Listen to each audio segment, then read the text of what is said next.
अस्सलामुअलैकुम दोस्तों, champion trophy 2025 में पाकिस्तान की टीम को इंडिया से मिलने वाली हार के बाद मोहम्मद रिजवान की एक इंतहाई शर्मनाक ऑडियो निकलकर सामने आई है। और उस ऑडियो ने बड़े बड़े सवालात खड़े कर दिए हैं। क्या ये मैच जानबूझकर पाकिस्तान की टीम हारी? क्या पाकिस्तान की टीम को जानबूझकर बाहर करवाया गया?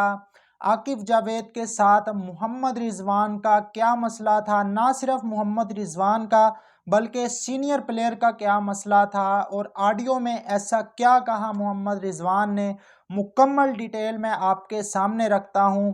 आपको याद होगा कि इंडिया वाला मैच जो पाकिस्तान ने खेला, उसमें मोहम्मद रिजवान ने इंतहाई स्लो बैटिंग की। हालांकि मोहम्मद रिजवान पूरी ज़िंदगी अपना पाकिस्तान और दुबई जैसी कंडीशन में खेलते आए हैं। इसके बावजूद भी मोहम्मद रिजवान ना ही बाउंड्री मार रहे थे और ना ही सिंगल ले रहे थे, बल्कि टुक टुक बैटिंग कर रहे थे।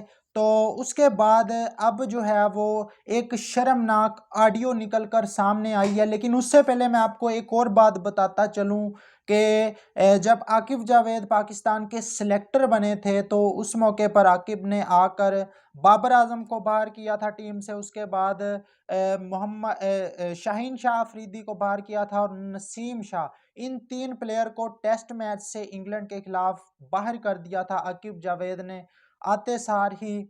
और उसके बाद मोहम्मद रिजवान जो पाकिस्तान टीम के कैप्टन बने, मोहम्मद रिजवान को भी आकिब जावेद ने सिलेक्शन में कोई किसी किस्म का इख्तियार नहीं दिया।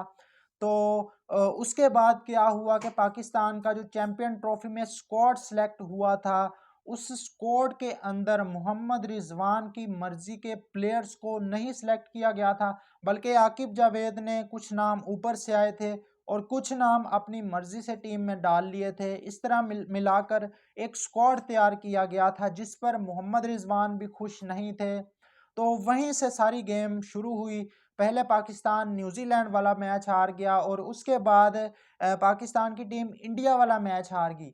अब इंडिया वाले मैच में कुछ जो पाकिस्तान के कुछ 3 से 4 ऐसे प्लेयर्स हैं जिनके बारे में खबर आ रही है कि वो काफ़ी ज़्यादा डिसअपॉइंटेड थे इंडिया से हारने के बाद। उस मौके पर मोहम्मद रिजवान ने उन खिलाड़ियों के साथ जाकर जो गुफ्तगू की है, इंतहाई शर्मनाक गुफ्तगू है ये। मोहम्मद रिजवान ने कहा है कि कोई बात नहीं, हम मैच हार गए हैं। आगे सुने आप जो मोहम्मद रिजवान ने अल्फाज का इस्तेमाल किया है। उन्होंने कहा है कि कोई मसला नहीं, हम मैच हार गए हैं, हार जीत गेम का हिस्सा है, आपने मायूस नहीं होना। हम पहली दफ़ा तो नहीं हारे इंडिया से, हम पहले भी हारते आ रहे हैं। तो उसके बाद मोहम्मद रिजवान ने उन प्लेयर से कहा कि आपको कोई ख़तरा नहीं है, पूरी टीम हारी है, ये आप इंडिविजुअली नहीं हारे, ये पूरी टीम की हार है। और पहले भी जो है हम जो है वो कोचेज़ ही फ़ारिग होते हैं। उनका ये मतलब था कहने का कि पाकिस्तान टीम जितने भी टूर्नामेंट खेली है पिछले 5 से 6 सालों में, यही प्लेयर खेलते आ रहे हैं, आपने बिल्कुल भी टेंशन नहीं लेनी इस हार की। और जो कोचेज़ हैं उनको ही हमेशा फ़ारिग किया जाता है।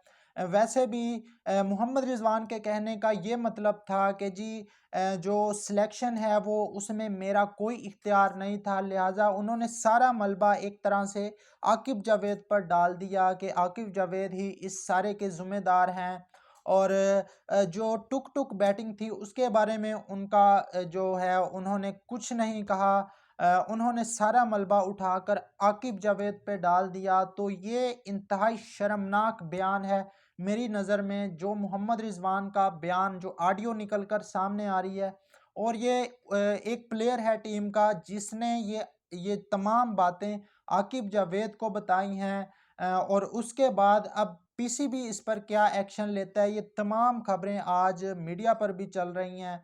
अब देखते हैं कि पीसीबी ने मोहम्मद रिजवान को वो टी20 की कप्तानी से तो हटा दिया है, अब ओडीआई की कप्तानी से मोहम्मद रिजवान को हटाया जाता है या नहीं हटाया जाता।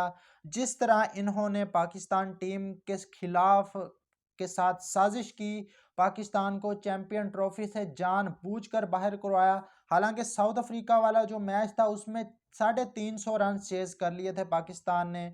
और न्यूजीलैंड के खिलाफ जो चैंपियन ट्रॉफी का मैच था कराची के उसी ग्राउंड पर, उस मैच में पाकिस्तान से 320 रन चेज नहीं हुए।